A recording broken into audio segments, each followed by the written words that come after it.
Hello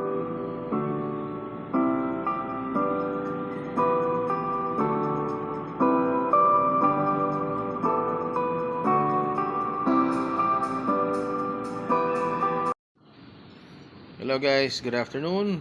This is Sir Pilio Maestro po for today's vlog. And at the same time, Reels, let's talk about yung pong bagong movement, no, na mismong ginagawa po ni Coach Tim Cone, no?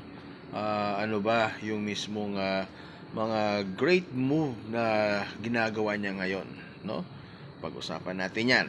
Number 1 po, no? Ayan nga po, no, nagsisimula na po yung mismong practice, no, ng mismong gilas natin na siya po yung mismong humahawa. Now, yun nga, no, to my source, no, na nakita, no, na dalawa, no, na players, no, let's see kung papasok ba itong mga to o hindi, pero nakikita ko if hindi, they will going to be a reserve players, no. Sino po itong mga to, no? This is Calvin Abueva, the Beast. And of course, Terence Romeo po, no? Kitang-kita naman ho natin yung mismong dalawang yan, no? They are the crowd favorite, no? Talagang when you talk about basketball, no?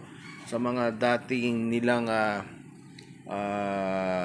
performance with the Gilas, talaga namang superb at talaga namang napakagandang performance. Kaya for me, magandang move yan, Coach Tim, for including them, no, sa mismong lineup at sa practice, no. At nakikita din daw dyan, no, si Stanley Pringle, which is a nice addition, no. Which is masasabi ko, pwedeng punan ni Stanley Pringle, no, ni Terence Romeo, no, yung mismong pagkakulang natin ng shooters, no? So, yan yung mismong nakikita ko, no, sa mismong ginagawang great move, no, ng ating bagong Gilas coach na si Coach Tim Cone. And also, included din dyan guys, no, si LA Tenorio, no, na yun nga, nakalista as a assistant coach, pero to tell you ho, magiging practice player din ho siya, no? Kasi talaga naman, malaking tulong po si LA natin. Let's talk about naman si Kwame, no, na ito po, no. Maganda ho, no. Thank you to Kwame na mas pinili, no, yung mismong paglalaro sa atin sa mismong Gilas. Bakit? Kasi mayroon pong offer ito sa mismong Europe, pero hindi na muna niya pinansin yon at mas tinuunan niya muna ng pansin ng mismong Gilas Pilipinas dahil si Justin Brownlee natin guys, pasensya, no, he is not in good conditions, not in good shape because of the injury. Kaya ako magandang pisel, no, pagpili ni Coach Tim Cone na si Kwame muna ang mismong hahalili, no, sa mismong naturalized player natin, no. Alam naman natin if you will go to Europe, no, it will give you a great role or impact, no, sa mismong career. You will grow talaga, no. Pero thank you to Kwame at pinili yung paglalaro sa mismong Gilas. Now, strategy, no, na nangyari, no, bakit yan nga kaagad-agad mas pinili yung mga talaga namang dati na, no, na naglalaro. Hindi na to tell you nagpapulpo itong si Coach Tim Cone, no. Automatically, meron na pong mga nakapasok dyan, no, which is okay lang naman din ho yun kasi ilang weeks na lang ho, no, at magsusimula na naman ng Asian Games natin, no.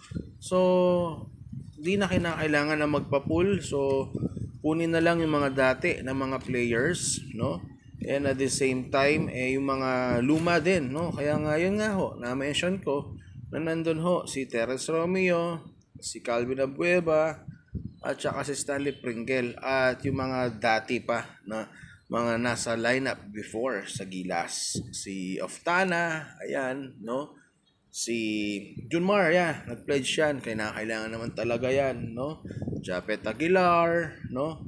At the same time, ito yung medyo wala sa mismong rotation, no, sa lineup natin guys, ang mga B-League players from Japan. Well, siyempre, alam naman ho natin na meron na silang kontrata doon, no? So they just allow them to play in the World Cup. But of course, sa Asian, medyo negative na ho yan. That's why, yun po, no, hindi po sila makakapaglaro doon, no?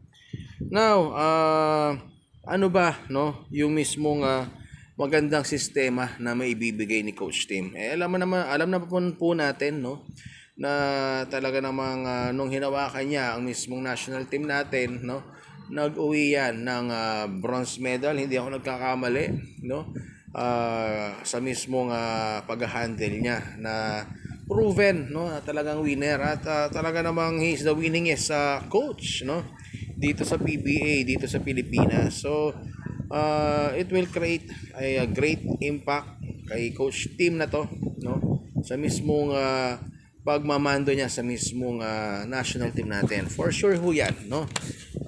Bakit? Kung alam nyo po yung Alaska before, no, during my 90s days, no, parang Chicago Bulls po yan nung araw, no. Pag sinabing Alaska, ayan na, kinatatakutan na dahil nga sa magandang sistema, no, na ibinigay. Lalo pa si Coach Tim exposed na rin sa international. Nag-co-coaching na rin siya, nagkakaroon ng mga seminars or experience pag-assistant recently. Sa Miami Heat yan, no? So masasabi natin na magaling na, lalo pang gagaling. Yun yung sinasabi ko, me as a coach, yan ang kagandahan, na you need to have an experience. Oo, alam mo na magaling ka na sa ganung larangan, pero kinakailangan pa rin no? Room for improvement, room for experience, no? Sabi nga nila, every day is a learning experience. That's why maganda ang ginawa ng mismong Gilas Pilipinas dyan. And ito naman, no, yung mismong, nasabi ko na rin sa mismong reels ko, sa mismong vlogs ko, what are the issues, no, na nangyari sa mismong Gilas Pilipinas na hawak. Ito, kakatapos lang ng World Cup ni Coach Chat. Well, ito nga, number one, alam naman ho natin, no, na yun nga, lack of time, no. What is the lack of time here, no? Yung lack of time po natin dito is yung kailan lang, no, dumating si JC, pangalawa si Kaiden, no. So the same time, yun pa, na injury pa pala si Scottie Thompson, no. That's why yun yung sinasabi kong lack of time, na magkaroon sila ng what do you call this one, chemistry o magkakaalaman. Well, hindi naman ho natin masisisi yung mga yon dahil just for example, si JC came from US pa, meron pa mga finish na commitment sa US. About si Kaiden, kakatapos din ng mismong NBA Summer League niya, and yun nga, sad to say, nagkaroon pa ng back injury. And yun nga, Scottie Thompson with the hand injury, no.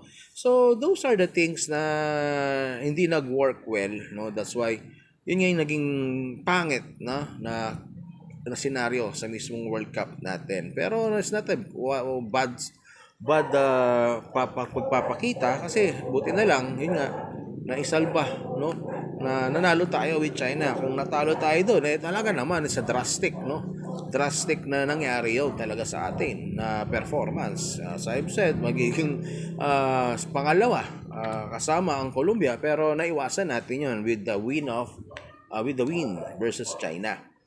And also, yun nga, nakikita din natin yung playing time, no? Yun yung mismo nagiging issue din doon, no? Mahaba ang playing time ni JC, mahaba ang playing time ni Dwight Ramos, mahaba din yung playing time, no, ni what do you call this one, Edu. Si Edu, no? So bakit nagkaganon? Pero ako, okay lang naman yung playing time, kaya lang yung kay JC sumobra, no? Kaya nga, as I've said sa mga recent natin mga vlogs, what do you call this one, nag-gas up, naubusan na ng gasolina ang Jordan Clarkson natin. So yon yung mismong mga nangyari, why we falter or why bumagsak yung campaign natin sa World Cup, no. And dagdagan mo pa, no, yung mismong injury ni Scottie Thompson. So, yan guys, ang mismong latest update sa mismong Gilas Pilipinas natin guys, no? So again, no, lagi nating suportahan ng Gilas, no? Ako I always support Gilas, even Coach Chat time, no? As I've said, mahirap ang maging coach, no? But again, ang nangyari talaga, yun nga, nakita natin at nahimay-himay natin, lack of time, and yung player rotation, no? And then, ito, pasok ang mismong bagong coach natin na si Coach Tim Cone. So, suportahan natin guys, no? Ito, nakikita ko, no, magandang move itong ginagawa ni Coach Tim Cone, no? Again guys, I will keep you updating sa mismong mga nangyayari, no, sa mismong Gilas Pilipinas natin, sa basketball or current issue. Again, this is your Pilyong Maestro. Peace guys.